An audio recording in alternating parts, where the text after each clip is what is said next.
ಮೈಸೂರು ದಸರಾ ಅಂದ್ರೇನೆ ಸಂಭ್ರಮ. ಈ ಮೈಸೂರು ದಸರಾ ಯುವ ಸಂಭ್ರಮ ಅನ್ನೋ ಕಾರ್ಯಕ್ರಮದ ಮೂಲಕ ಮತ್ತಷ್ಟು ಕಲರ್ಫುಲ್ ಆಗ್ತಾ ಇದೆ. ಸೊ ಈ ಒಂದು ಯುವ ಸಂಭ್ರಮದ ಬಗ್ಗೆ ಮಾತನಾಡೋದಕ್ಕೆ ನಮ್ ಜೊತೆ ಮೈಸೂರಿನ ಎಸಿ ಆಶಪ್ಪನ್ ಅವರು ಇದ್ದಾರೆ. ಬನ್ನಿ ಅವ್ರನ್ನ ಮಾತಾಡ್ಸೋಣ. ಸರ್ ನಮಸ್ಕಾರ, ಹೇಗಿದ್ದೀರಿ? ನಮಸ್ತೆ ಮೇಡಮ್, ಚೆನ್ನಾಗಿದ್ದೀನಿ.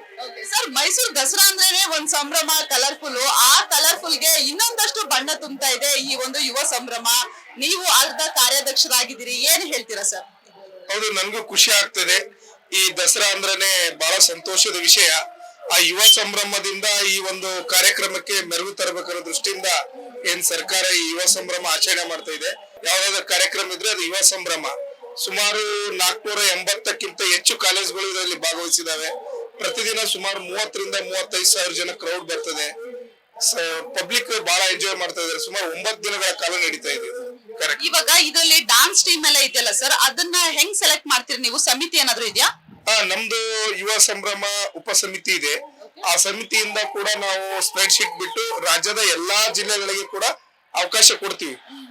ಈ ಉತ್ತರ ಕರ್ನಾಟಕದಿಂದ ಹಿಡಿದು ದಕ್ಷಿಣ ಕರ್ನಾಟಕ, ಕರಾವಳಿ ಕರ್ನಾಟಕ ಎಲ್ಲಾ ಭಾಗದ ಮಕ್ಕಳಿಗೆ ಕೂಡ ಇಲ್ಲಿ ಭಾಗವಹಿಸಲಿಕ್ಕೆ ಅವಕಾಶ ಇದೆ. ಇದ್ರ ಸಂಪೂರ್ಣ ಜವಾಬ್ದಾರಿ ಮೈಸೂರು ಜಿಲ್ಲಾಡಳಿತದನ್ನ? ಹೌದು, ಮೈಸೂರು ಜಿಲ್ಲಾಡಳಿತದಿಂದಲೇ ನಡೀತಕ್ಕಂಥದ್ದು. ಸರ್ಕಾರದಿಂದ, ಕರ್ನಾಟಕ ಸರ್ಕಾರದ ನಿರ್ದೇಶನದಂತೆ ಜಿಲ್ಲಾಡಳಿತದ ಅಂಡರದಲ್ಲಿ ನಡೀತಿದೆ. ಸರ್, ಯುವ ಸಂಭ್ರಮದಲ್ಲಿ ನಾವು ನೋಡ್ತಾ ಇದೀವಿ, ಫಸ್ಟ್ ಡೇ ಇಂದ ಲಾಸ್ಟ್ ಡೇ ತನಕ ಎಲ್ಲರೂ ಕುಣಿದು ಕುಪ್ಪಳಿಸ್ತಾನೆ ಇದ್ದಾರೆ. ಈ ಸಾಂಗ್ ಸೆಲೆಕ್ಷನ್ ಏನಾದ್ರು ನೀವು ಕೊಡ್ತೀರಾ, ಇದನ್ನೇ ಮಾಡ್ಬೇಕಂತ? ಅಂದ್ರೆ ನಾವು ಥೀಮ್ಸ್ ಕೊಟ್ಟಿರ್ತೀವಿ. ಆ ಥೀಮ್ಸ್ ಬೇಸಿಸ್ ಮೇಲೆ ಮಕ್ಕಳು ಪ್ರಿಪೇರ್ ಆಗ್ತಾರೆ. ಅದು ಬ್ಯಾಕ್ ದಿ ಅಂಡ್ ಕೋರಿಯೋಗ್ರಾಫರ್, ಅವರು ಟೀಚರ್ಸ್, ಮಾರ್ಗದರ್ಶಕರು ಎಲ್ಲ ಇರ್ತಾರೆ. ಸೊ ಮಕ್ಕಳು ಕೂಡ ತಮ್ಮ ಶ್ರಮ ವಹಿಸಿ ಪಾಲಕರ ಸಹಕಾರ ತಗೊಂಡು ಒಳ್ಳೆ ಒಂದಕ್ಕಿಂತ ಒಂದು ಬ್ಯೂಟಿಫುಲ್ ಡ್ಯಾನ್ಸ್ ಇದೆ. ನಿಜವಾಗ್ಲೂ ಬಹಳ ಸಂತೋಷ ಅನಿಸ್ತದೆ. ಪಬ್ಲಿಕ್ ಡೇ ಬೈ ಡೇ ಜಾಸ್ತಿ ಆಗ್ತಾ ಇದೆ. ಕ್ರೌಡ್ ಕಂಟ್ರೋಲ್ ಮಾಡಕ್ ಕೂಡ ಕಷ್ಟ ಅನ್ನೋಷ್ಟು ಕ್ರೌಡ್ಸ್ ಬರ್ತಾ ಇದೆ. ನಾನು ಇನ್ನೊಂದು ಅಬ್ಸರ್ವ್ ಮಾಡಿದೆ, ರಾಜ್ಯ ಸರ್ಕಾರ ಜಾರಿ ಮಾಡಿರುವಂತಹ 5 ಗ್ಯಾರಂಟಿಗಳದ ಕಾನ್ಸೆಪ್ಟ್ ಒಂದು ಪರ್ಫಾರ್ಮ್ ಮಾಡಿದ್ರು. ತುಂಬಾ ಚೆನ್ನಾಗಿತ್ತು ಸರ್. ಅದ್ರ ಬಗ್ಗೆ ಏನು ಹೇಳ್ತೀರಾ? ಅದ್ರಲ್ಲಿ ಇನ್ನೊಬ್ರು ಒಬ್ರು ಸಿಎಂ ತರ ಮೇಕಪ್ ಹಾಕೊಂಡಿದ್ರು, ಇನ್ನೊಬ್ರು DK ಶಿವಕುಮಾರ್ ತರ ಮೇಕಪ್ ಹಾಕೊಂಡಿದ್ರು. ಸೊ ಅದು ತುಂಬಾ ಅಟ್ರಾಕ್ಟಿವ್ ಅಂತ ಅನ್ನಿಸ್ತು. ಏನ್ ಹೇಳ್ತೀರಿ?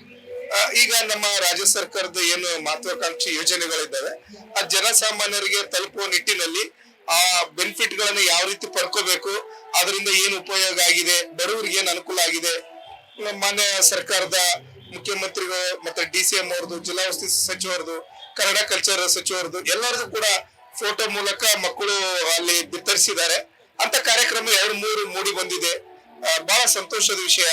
ಮತ್ತೆ ಸಂವಿಧಾನದ ಬಗ್ಗೆ ಆಗಿರ್ಬೋದು, ಡಾಕ್ಟರ್ BR ಅಂಬೇಡ್ಕರ್ ಅವರ ಜೀವನ ಚರಿತ್ರೆ ಬಗ್ಗೆ ಆಗಿರ್ಬೋದು, ಅವ್ರು ನಡೆದು ಬಂದ ದಾರಿ ಆಗಿರ್ಬೋದು, ಗಾಂಧೀಜಿಯವರ ಜೀವನ ಚರಿತ್ರೆ ಎಲ್ಲಾನು ಮಕ್ಕಳು ಬಹಳ ಚೆನ್ನಾಗಿ ಮಾಡ್ತಾರೆ. ಈ ಕೃಷ್ಣರಾಜ ಒಡೆಯರ್ದು ಇದಾಗಿರ್ಬೋದು, ಮತ್ತೆ ಮೈಸೂರು ಯಾವ ರೀತಿ ಬಂತು, ಆನೆ ಅಂಬಾರಿ ಬಗ್ಗೆ ಆಗಿರ್ಬೋದು, ಮೈಸೂರು ದಸರಾದ ವೈಭವದ ಬಗ್ಗೆ ಎಲ್ಲಾ ತರದ ಒಂದು ನಟನೆಯನ್ನ ಮಕ್ಕಳು ಮಾಡ್ತಾ ಇದ್ದಾರೆ. ನಿಮ್ಗೆ ಪರ್ಸನಲಿ ಈ ಡಾನ್ಸ್ ಸಾಂಗ್ ಅಂದ್ರೆ ಎಷ್ಟು ಇಷ್ಟ ಆಗುತ್ತೆ? ನಿಜವಾಗ್ಲೂ ಬಹಳ ಖುಷಿ ಆಗ್ತದೆ. ಆಸ್ ಎ ಆಫೀಸರ್ ಆಗಿ ನಾನು ಕುಣಿತಾ ಇಲ್ಲ ಅಷ್ಟೇ, ಅಷ್ಟು ಒಂದು ಮನಸ್ಸಲ್ಲಿ ಕುಣಿದಕ್ಕಿಂತ ಜಾಸ್ತಿ ಇದಾಗ್ತದೆ. ನೋಡಿದ್ರೆ ಎಟ್ ಎ ಟೈಮ್ 30-40 ಸಾವಿರ ಜನ ಎಟ್ ಎ ಟೈಮ್ ಡ್ಯಾನ್ಸ್ ಮಾಡ್ತಿರ್ತಾರೆ.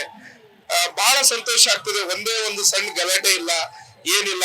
ತಾಯಿ ಚಾಮುಂಡೇಶ್ವರ ಆಶೀರ್ವಾದ, ಎಲ್ಲಾ ಜನರ ಸಹಕಾರ, ಎಲ್ಲಾ ಜನಪ್ರತಿನಿಧಿಗಳ ಸಹಕಾರದಿಂದ, ಪ್ರತಿಯೊಬ್ಬರ ಸಹಕಾರದಿಂದ ಬಹಳ ಚೆನ್ನಾಗಿ ನಡೀತಾ ಇದೆ. ಒಂದೇ ಒಂದು ಸಣ್ಣ ಇನ್ಸಿಡೆಂಟ್ ಆಗ್ತಾ ಇಲ್ಲ. ಬಹಳ ಸಂತೋಷ ಆಗ್ತಾ ಇದೆ. ನೀವು ಸ್ಕೂಲ್ ಕಾಲೇಜಲ್ಲೆಲ್ಲ ಡಾನ್ಸ್ ಮಾಡಿರೋದು ಅದೆಲ್ಲ ಇದೆಯಾ? ಅವಾಗ ಮಾಡಿದೀವಿ ಮೇಡಮ್, ಬಟ್ ಈಗ ನೋಡಿ ಖುಷಿ ಆಗ್ತಾ ಇದೆ. ನೀವು ಸ್ಟೆಪ್ ಹಾಕ್ಬಿಡ್ಬೋದಾಗಿತ್ತು ಸರ್, ಯಾಕಂದ್ರೆ ಅಷ್ಟು ಕಲರ್ಫುಲ್ ಆಗಿದೆ ಇದು. ಮನ್ಸಿಂದನೂ ಸ್ಟೆಪ್ ಹಾಕಿದ್ಕಿಂತ ಜಾಸ್ತಿ ಖುಷಿ ಆಗ್ತದೆ. ಬೇರೆ ಬೇರೆ ಜವಾಬ್ದಾರಿ ಇರ್ತದೆ, ಅದರಲ್ಲ ಬಿಸಿ ಇರ್ತೀವಿ. ಬಹಳ ಚೆನ್ನಾಗಿ ಆಗ್ತಾ ಇದೆ. ಯೂತ್ಸ್ ಬಹಳ they are enjoying very lot. Thank you so much sir, ನಮ್ ಜೊತೆ ಮಾತನಾಡಿದ್ಕೆ.